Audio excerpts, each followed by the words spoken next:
Hey, Smoltz, always good to spend some time with you. I understand you're about to go hit balls. You're going for this three-peat next week. What's the state of your game right now?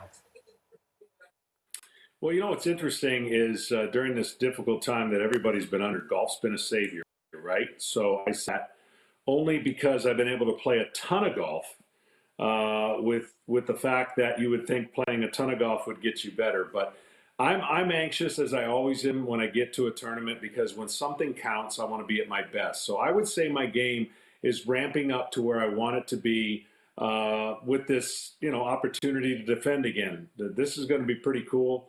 And I know a lot of people that have been in a tournament are gunning. And that last person on the list, Annika, is going to be as tough as nails. I don't care that she hasn't competed in a long time. She is absolutely a joy to play with, and she's going to be fun to compete against.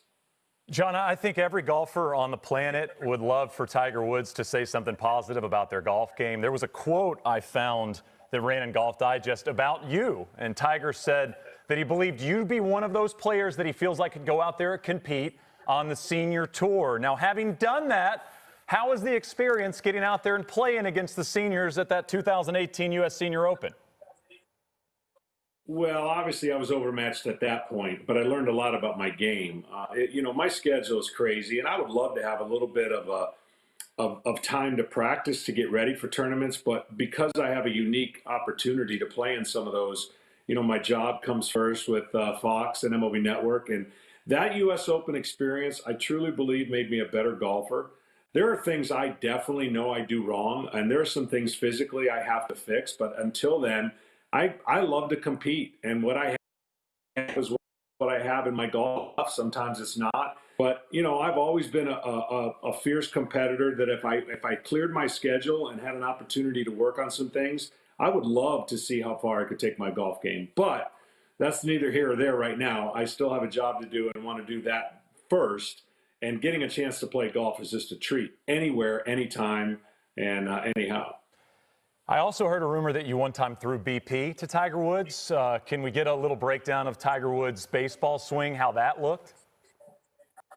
Yeah, so he wanted to do this for years, and I was like, I don't know if we can pull this off. And I just happened to have a rehab situation where everybody was gone from the park. I said, all right, Tiger, you can come and take 4 swings or, pretend like it's any game. I'm going to be throwing like it's a game.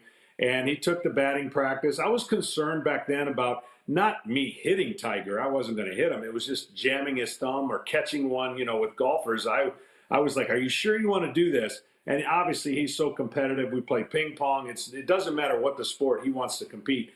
And it was a competitive swing. When you think about trying to face a 95-mile-an-hour fastball or a 90-mile-an-hour slider, I think he got a little frustrated at the end when I was trying to lay it in there a couple times in his 4th at bat. But he declared himself 1 for 4 with a walk. Brian McCann was a young catcher, was afraid to call strikes, which I got mad at.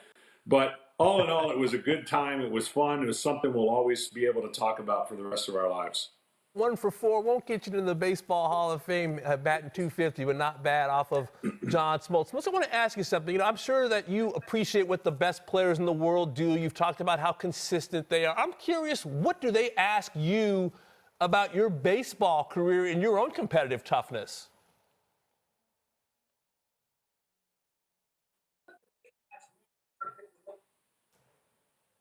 I think we might have lost him.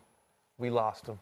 A BP with Tiger Woods. Imagine that. I heard that Fred Couples hit off of Brett Saberhagen back in the day. Got a hit. And Saberhagen got angry. These guys are just incredible athletes. And I was asking John Smoltz, we may have gotten him back now. Smoltz, I was asking you about basically what it's like for the player. What are they asking you about your experience as a Hall of Fame baseball pitcher with the Braves? Well, and you're talking about in this tournament with the LPGA? Just in general, I'm just curious, what do players want? I know you appreciate what they do and their great gifts and their consistency, but I'm just curious, what are they asking you about your own tremendous athletic career? I think the biggest thing is under the gun in the moment of pressure and what it's like to deal with the kind of pressure. You see the elite group of athletes in all sports. They usually have a common denominator when it comes to pressure and it comes to being able to be quieter or calmer in the moment. And I think a lot of people tend to as they get into the level they want to get to, they go too fast.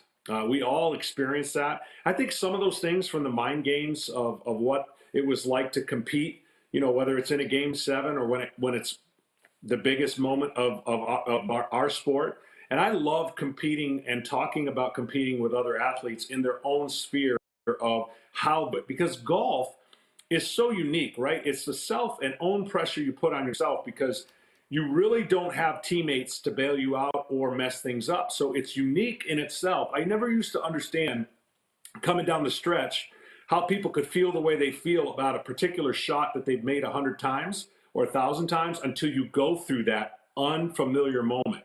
And that U.S. Open for me was that unfamiliar moment. And so I learned a lot from that. Smoltz, I'm going to level with you. I'm a big Dodger fan. I was ecstatic to see Clayton Kershaw get the monkey off his back. Will there ever be a rotation in the modern game like we saw with your Atlanta Braves, just a dominant pitching staff? Will we ever see it again? No, we won't see it for the length of time that we were able to do it. We'll see bits and pieces of it. They're trying to assemble, and teams have assembled much better pitching staffs than we had in a short stint. We stayed healthy. That's the big common denominator. Will people stay healthy enough? That's the biggest question. But financially, it's just not conducive to have those kind of stars in one team for 10 years. And so we were blessed. We pitched in a different era, and we were able to year in and year out prove that we could keep doing what we were supposed to do. And we were asked to do things differently. So, our kind of criteria is different than what it is today. John, I was texting with your coworker, Joe Buck, today, just asking him some things about you and your golf game. And he said, your wife is so sweet that she allows you to play more golf than Tiger and Phil combined. So I've got to ask, how much golf are we talking? Are we every day on the golf course? I know you've got a job, but what's the golf consistency like right now? Well, she is the greatest wife in the world, so that's neither here or there. Golf. But it was probably there for a while. In 3 months, I was probably playing about 200 to 225 holes a week. Wow. So that's in a golf cart. Walking, that would never have worked for me, and that's why this challenge coming up, walking 5 days, is going to be very interesting. But yes, I live 10 minutes from a course, and when I'm not, doing baseball, I'm playing golf. Well, I know we've kept you from your range session. Best of luck next week. I know you want to talk some trash against Mulder and Marty Fish and the rest of the gang. So best of luck going for the three-peat next week. I appreciate it. Everybody ragged me for 2 years about my putter. At least they're not ragging me now because it served me well. Yeah, that stand-up putter gets the job done.